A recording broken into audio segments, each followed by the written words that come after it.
So you have earned that highly coveted invitation and finally decided on wardrobe, but then find yourself at the center of attention for all the wrong reasons you are blissfully unaware of. Watch until the end and below tell me whether any of the scenarios I am about to paint sound familiar as we delve into some of the biggest social taboos around appetizers and wines at those elegant events you attend, my dear global ladies and friends.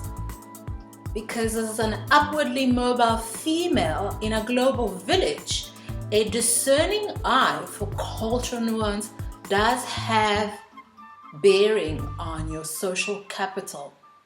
You know, in hospitality, especially along the winelands where I once resided, appetizers and wine pairings are commonly served upon guest arrival. It can also be said that this is not an uncommon practice around the world. However, sometimes the uninducted guest can be left wishing they had a fourth arm. So let's go over some of the do's and don'ts as we develop the correct etiquette and networking skills, because these rules are inexpensive but critical bits of information that will open up doors in areas that you cannot even begin to imagine. So your primary aim should be to set the correct tone as part of a successful networking strategy. And you do this by mirroring the appropriate mannerism and social protocol for the context. And the self-service techniques I will share with you will help achieve exactly that. Ladies, the plan of attack does convey messaging for better or for worse. So to help with my demonstration, I have made some homemade canapes. And I've got two options. In fact, here I've got an olive, Kalamata olive tapenade, and then I've got a mature cheesy option. And from the garden, I also got some fruit which I have cut up and set up on the platter. I will actually link my gardening video, which you might also enjoy, and you'll get a nice view of the orchids we have outside.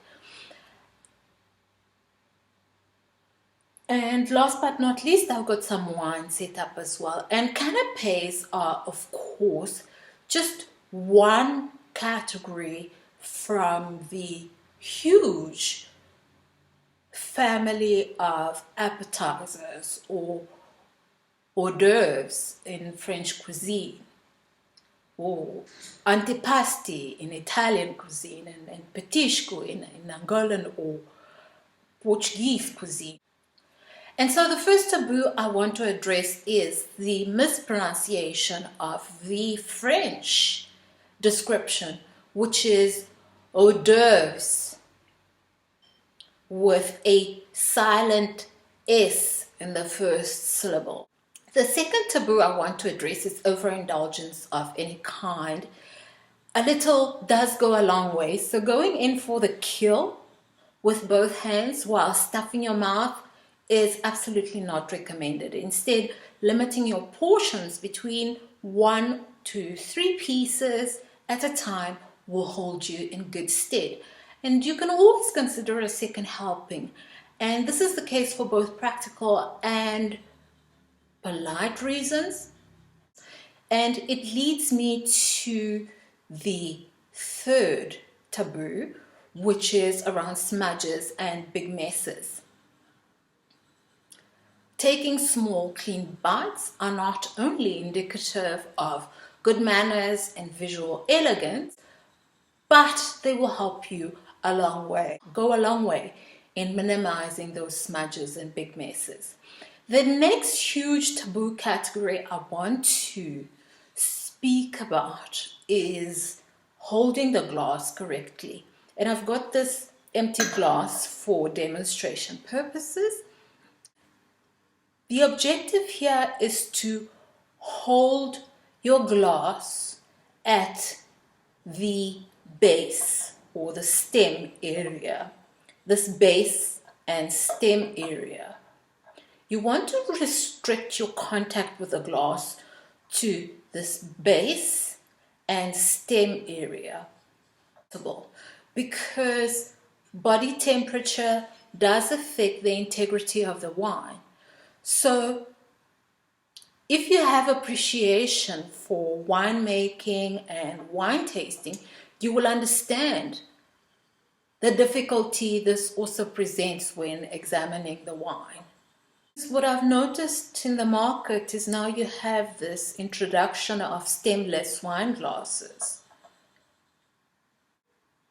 which for me are also somewhat of a taboo, because you want to minimize contact with the actual bowl as much as possible and restrict your contact with the glass to the base as much as possible, and keep your holding to a minimum when handling a stemless glass. They can be very impractical sometimes, and that's why for me they're somewhat of a taboo, but they serve their purpose, and I think they work particularly well when you have a cocktail table, or just a surface to actually rest your glass in between.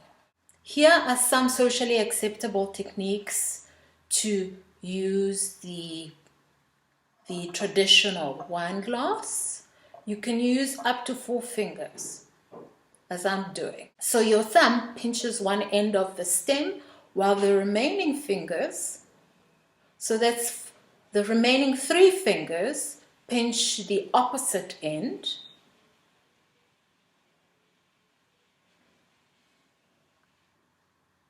And the free finger goes to the base. You can do this with, so that's 4 fingers. You can do this with 3 fingers. There, I've got 3 fingers. And you can do this with even 2 fingers, like so. Another perhaps less stable way of doing so, which is also socially acceptable, is to use the thumb only. Use your thumb only to balance your glass, and the remaining fingers go to the bottom like that. But this is not very stable, and unless you've had sufficient practice, I wouldn't recommend it, to avoid a social taboo. One thing you should aim for at a cocktail event is to have a free hand. Have one free hand, and you want physical openness that is conducive for networking, and then you always want a free hand. So then a regular question I get is, how do you then manage your cocktail glass, or rather your wine glass, and your side plate? So what I do is place my plate in between my ring finger and my middle finger, like so. And then my wine glass goes there.